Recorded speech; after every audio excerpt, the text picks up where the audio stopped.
Good morning, students. In this class, we would take up for discussion the next poem prescribed in your syllabus, The Pulley by George Herbert. In the previous lecture, I had told you about the metaphysical poetry and a brief introduction about the three metaphysical poets prescribed in your syllabus. The Pulley is a famous poem by George Herbert. And I told you earlier also that metaphysical poetry is characterized by dissimilar similes or far-fetched similes known as conceits. So the title of the poem, The Pulley, is very significant as far as the metaphysical point of view is concerned. What is a pulley? Pulley is a device with which, by pulling down, you lift something up. Here, Herbert, he uses pulley as an explanatory tale about the creation of humankind. The creation of man, the creation of human being as propounded by Bible, and the classical story of Pandora's box. If I tell you in short, Pandora, she was given a box by Zeus and he had warned her never to open it. Pandora, who was created to be curious, she could not resist herself, and this curiosity to open the box, it overcame her and she opened the box. As soon as she opened the box, horrible things, they flew out of the box, including greed, envy, pain, disease, poverty, war, means all the ills of the world, they just came out from the Pandora's box. The last thing remaining inside of the box was hope. So ever since, human beings, they have been able to hold onto this hope to survive themselves from the ills of this world. So with these two backgrounds, the creation, the story of creation, the origin of man, and the story of Pandora's box, the Pulley is being written. So George Herbert's poem, The Pulley, is the best known poem of Herbert, and because this is a metaphysical poem, it is a part of metaphysical poetry, so he uses pulley as a conceit, a type of a figurative language. The conceit, it revolves round the pulley and is used to depict humanity's restless nature, which draws him towards God. So the poem begins with the speaker retelling the story of creation, and he's particularly interested in the part where God, in the process of creation, is imparting human beings with all the virtues, with all the good qualities like knowledge, wisdom, beauty, strength, power, and they become very important part of human existence, which was given to human beings by God. But while creating man and while imparting to him all the good qualities, God stopped and he withdrew himself, he withheld himself from granting one quality to human beings, and that particular quality is rest or satisfaction. And this one quality is abstained by God. This one quality is not given to human beings by God simply in order to keep human beings close to God. So because of the lack of rest, because of the lack of satisfaction in life, human beings, they would always pray and they would always draw towards God. So by keeping this one quality, God is pulling men towards him. He's drawing man towards him. So, Herbert, he was interested in exploring themes of religion and divinity. And this poem, in a very simple way, it tells the story of creation and the various traits and the various qualities that were given to human beings by God. And the speaker, he describes them as the virtues, as the good qualities, as the blessings which God has given to human beings, which makes the human existence worthy of it, which makes human existence virtuous. And all the best that humanity has to offer, they are all given to him by God. But human nature or human being, they are drawn towards God by one simple quality that is not given to them, and that is rest.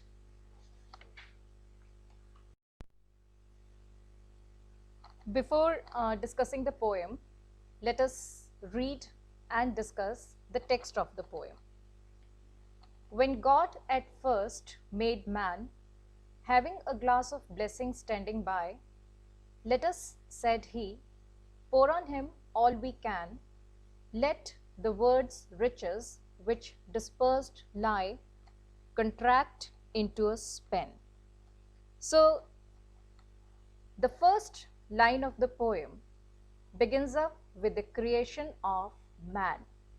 When God at first made man. So, the creation of man done by God is referred to in the first line of the poem.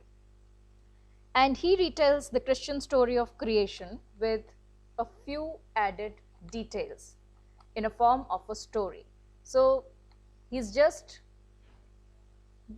imagining that God is creating man, and while he is creating man, there's a glass full of blessing that stands by, and in the process of creation, God said that all the blessing be poured upon to man. And what are these blessings?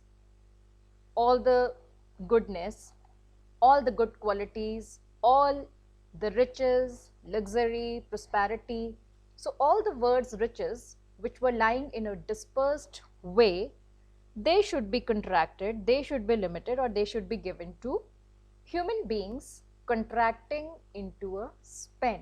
So span is for a particular duration.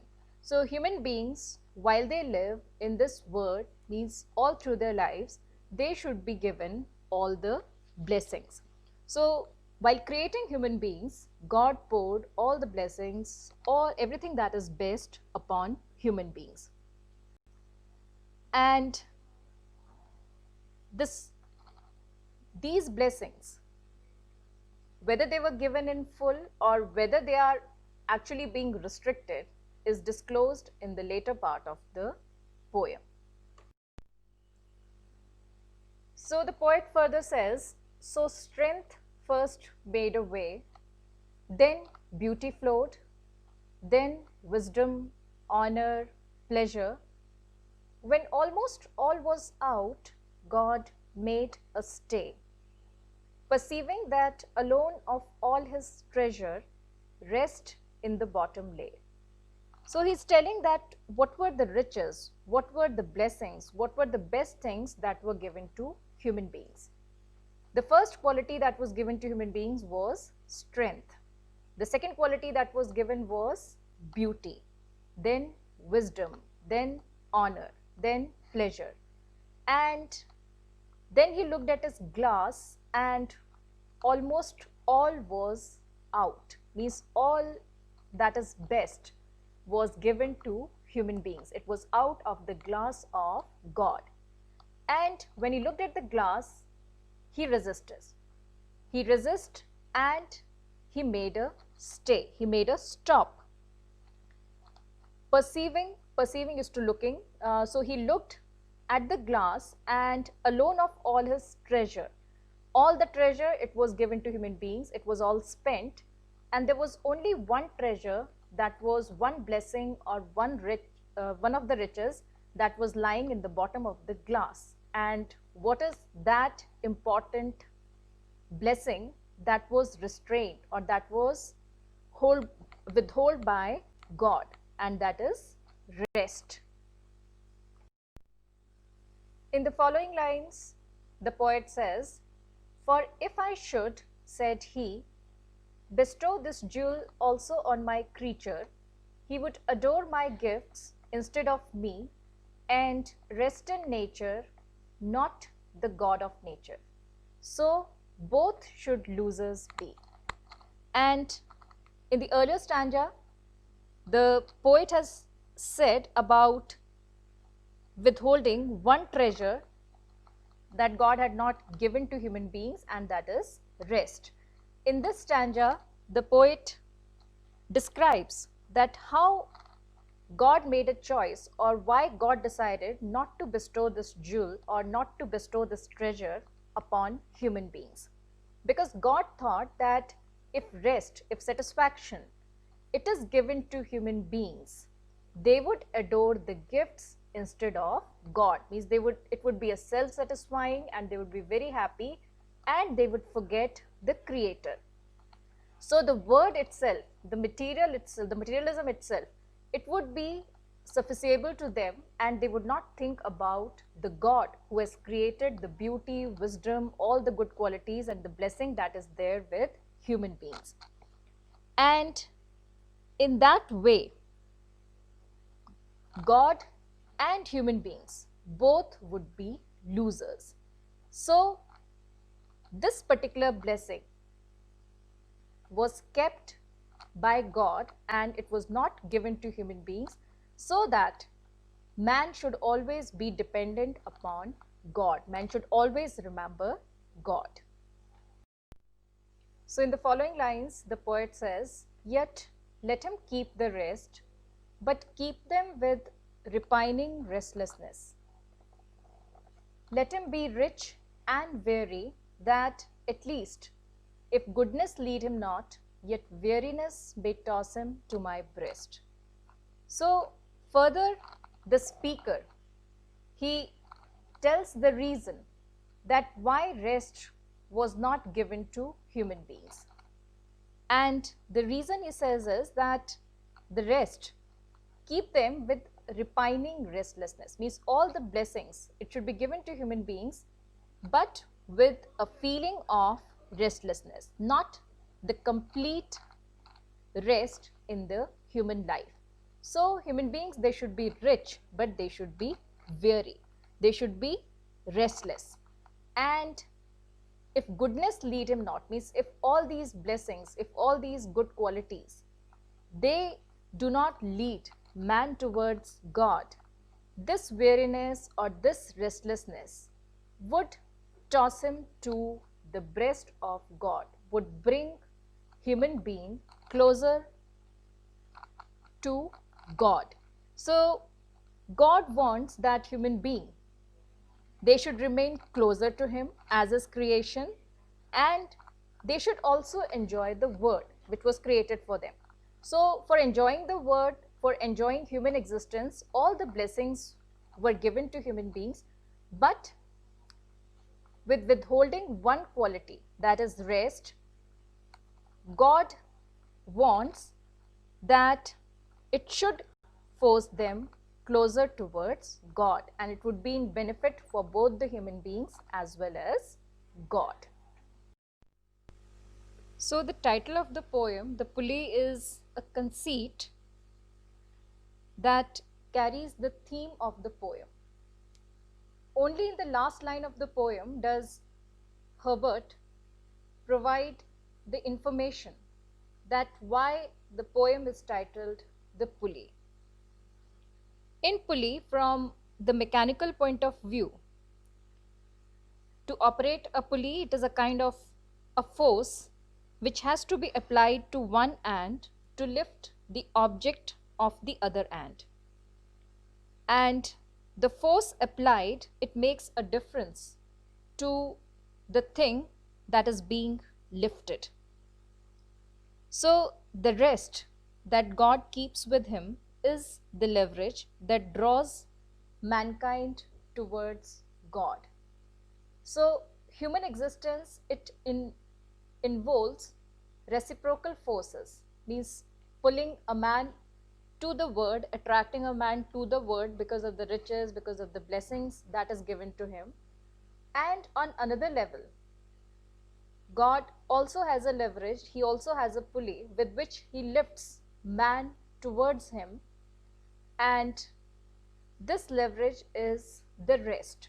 So because for rest, for satisfaction, man draws himself towards God, and therefore the reciprocal or interrelationship between man and God is commented upon in the poem Pulley. So the relationship of man and God is compared with the metaphorical pulley. To pull mankind towards God, back to the creator, back to the originator. God keeps away, God withholds rest from human being. And because of this restlessness, because of this weariness, because of this dissatisfaction, man always prays and is drawn towards the original creator of his own creator, God.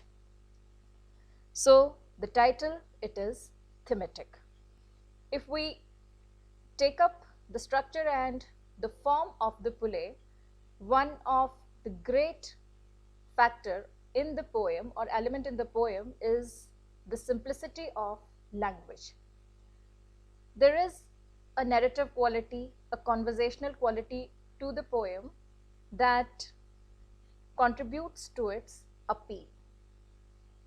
Creation as a fable and the story of Pandora's box is related to us in a very familiar way and in a very metaphorical way. So here God speaks directly to mankind, and God is directly involved in the process of creation.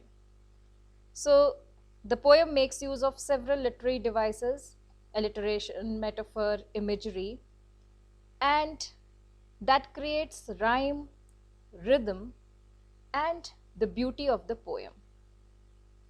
So throughout this poem, as in the title of the poem, Herbert, he makes use of metaphysical conceit. This technique is very powerfully or very strongly or very effectively used by the poet to show the relationship of humanity and God and religion.